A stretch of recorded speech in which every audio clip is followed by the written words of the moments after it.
Hello everybody watching this video. I'm Tyler Ellison and I'm going to talk to you guys about one of my favorite passions. This is something I started doing June of last summer. I had interest in it for a long time, and around that time I actually felt the urge to go and the calling to actually go and learn this practice. And this is something I'd been interested in quite a while, and it was the practice known as Reiki, which translates into the word Reiki is Japanese and translates into universal life force, or universal energy rather. And the idea behind Reiki is one of healing as well as relaxation and abundance are the key elements behind what Reiki really is. So, Reiki, if I were to explain it as an experience and as a practice, is simply this. It's the idea that permeating through everything, everyone, every object is a force, an energy, a universal consciousness, a universal flow that gives life and reality to everything.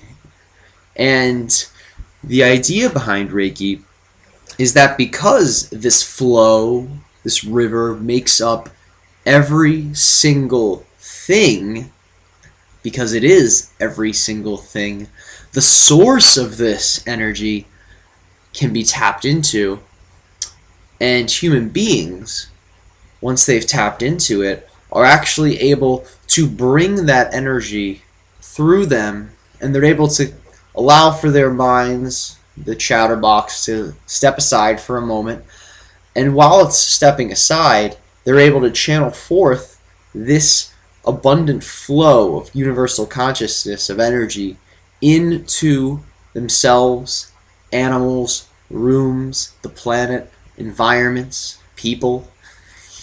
And through doing this and bringing this type of flow through them, they're able to help transmute, heal, purify, reinvigorate, re-energize, rehabilitate energetic imbalances in the planet, animals, people, rooms, situations, conflicts, honestly anything really. It the easiest way to describe it is human beings have and objects and animals and trees, all things have what mystics would call energy fields. They're invisible to most people, but to a lot of people, and a lot of people are actually learning to perceive them, they're visible slightly. The idea is that these fields exist around people, and within the fields, there's channels that flow through people. And the fields and the channels work together to allow for this universal consciousness to flow through them and allow for that life force energy to permeate every single aspect of the human, physically, mentally, emotionally, spiritually. And these types of fields and channels aren't just restricted to a human being, but to animals, to trees, to living things. Now, what happens over time is that through blockages in these channels or in these fields, the universal consciousness, the energy, isn't able to get to all of the areas it needs to get to for perfect health. So when this happens, because the flow gets cut off somewhere, the life force is restricted and that area is being deprived of the universal consciousness, the Reiki.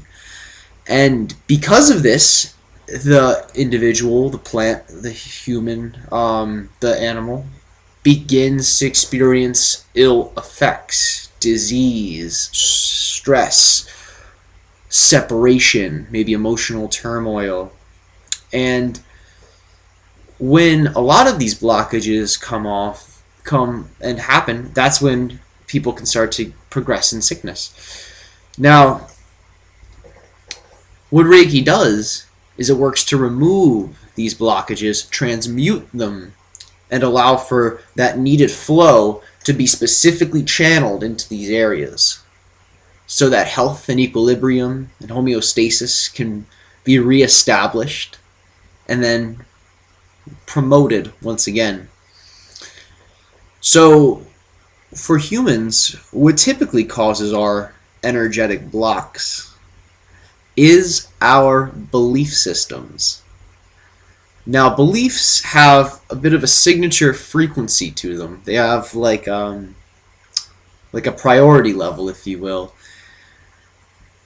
And specific beliefs and certain beliefs will actually accumulate and produce emotions and whatnot in certain areas of the body. Now, positive beliefs are extremely useful because they are able to shape our outlook of reality and ourselves in a positive and uplifting and inspiring way. Negative beliefs, the polar opposite of positive beliefs, although they're made up of the same energy, they're made up of your energy because you're the one making them, have a bit of a different effect. Now, negative beliefs are actually, say, positive beliefs are stored in the energy body and in these channels. Negative beliefs are also stored there, but the difference between a negative belief and a positive one stored in these channels and these fields is that a negative belief will block it and will clog it, because the negative belief is actually out of alignment with the individual holding it. And because it's out of alignment, because it doesn't really belong to that person, it doesn't fit in the energy field or the channel. So because it doesn't fit there, because it doesn't belong there, it blocks it off. And that's where we see people getting sick, making poor choices, dealing with things like addictions or obsessions, self-hate, emotional issues, things of this nature are what happen when negative beliefs accumulate and they aren't addressed. So Reiki works in a bit of an automatic way to allow for a healing to take place within the individual, where these negative beliefs are not only shifted and rearranged, but the energy is given to a higher aspect of the recipient, the person with the belief. It's given to a higher aspect of themselves, where they are able to transmute that belief into a positive one and help to remove flow, or help to promote flow, rather. So a Reiki treatment typically would involve the recipient, the client, laying on a table, a bed, a yoga mat, outside in the grass, whatever's most comfortable for them. And the practitioner, the channel in this case, would stand around them and they would use their intuition, their hands, their senses, to literally find these energetic blockages and where these belief systems are held. And from there, once they begin to find them, the Reiki energy is channeled through them, through the hands and other body parts, depending on what the practitioner decides to use in that particular instance. It's channeled through their body into the body or energy field or channel of the recipient. This is the idea behind Reiki. People seem to very much enjoy these treatments. Many people have vivid experiences during them, a lot of emotional releases. For many people, there's a shift in perception, in senses of well-being, enthusiasm, passion, excitement for living and being who they are. This is typically what happens for most people who experience Reiki. The effects from Reiki are oftentimes noticed and felt during sessions for certain people. For other people, it can be moments after, maybe 10 or 15 minutes. Sometimes this can actually take a lot longer. So Reiki typically, as I was said, is very much well received, and it's described by many people as a smooth process, a gentle process, one where they oftentimes will feel the energy flowing through them, and it allows for a person to perceive, and for some people this is something they perceive for the first time, but allows people to connect with an aspect of the human experience, the spiritual experience, that sometimes they may not feel very connected to at all times. And through allowing a person to experience these higher dimensional qualities of the human experience, they remember what it's like, and it can really assist people in developing their own version of their spirituality and of spirituality. So Reiki has a wide variety of functions and applications and what it can be used for. It's impossible to do harm with. Reiki has its own intelligence. It knows where to go, what to do. It works with the intelligence of the practitioner to be able to travel to the most optimum places in the body for the most optimum amount of healing and restoration. So, this is what Reiki is. Now, I would like to actually do something for anyone who is curious about Reiki. It's something that is done in person many times. Practitioners will oftentimes do Reiki treatments for people. Sessions are about an hour long. However, Reiki can be done via distance as well as through devices. Now, this is something that the explanation as to why this is a thing and why this works is well beyond my own understanding. But when Reiki is sent through devices, as in through a video, the energy still channels through. And what I mean by that is I could make a video of myself channeling Reiki, and through doing this, the person watching the video would be receiving that Reiki as they watch it, as many times as they watch it, no matter who watches it. Now, because this is the case, and I've experienced this time after time after time firsthand, I'm going to be channeling Reiki through this video for a period of about, I would say, 5 to 10 minutes or so. You don't have to watch the whole thing, although I would encourage you to take a moment and perhaps watch it when you have some time to yourself to relax. Maybe with like a brief experience of what Reiki can be like.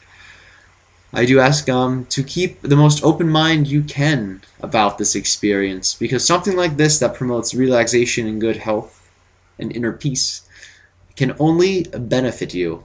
There's no harm here. So, without further ado, I will begin. So, take a moment to just relax and reacquaint yourself with your breathing. Feel your lungs as they fill with air.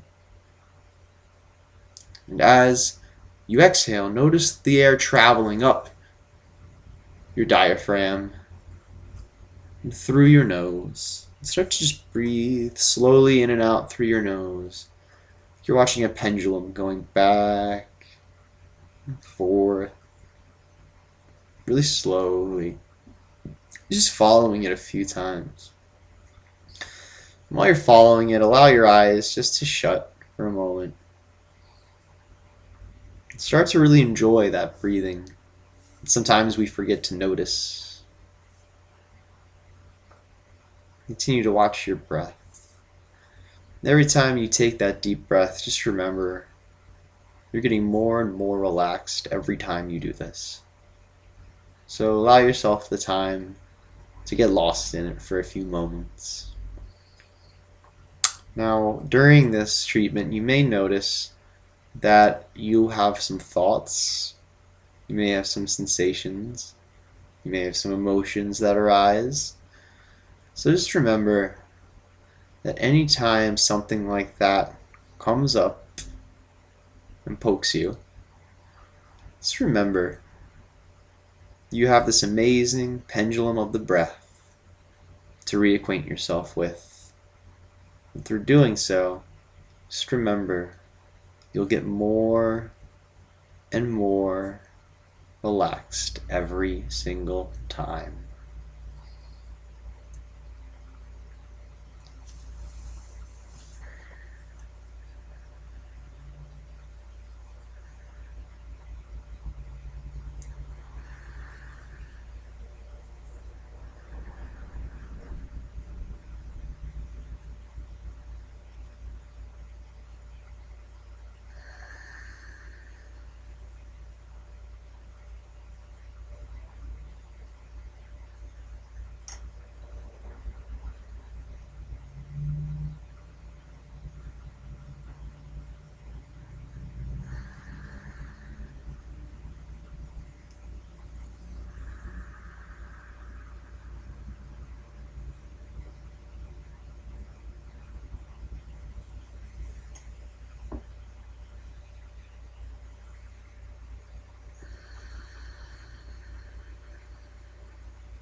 And catching the breath again, if your mind's begun to wander, admire your inhale and observe your exhale as you become reacquainted with the room you're in and your body once more. Now, allow yourself to begin to flex your fingers and crinkle your toes. Take in a deep inhale and deep exhale. When you feel comfortable, you may open your eyes. I hope you've enjoyed this session. I had fun working with you.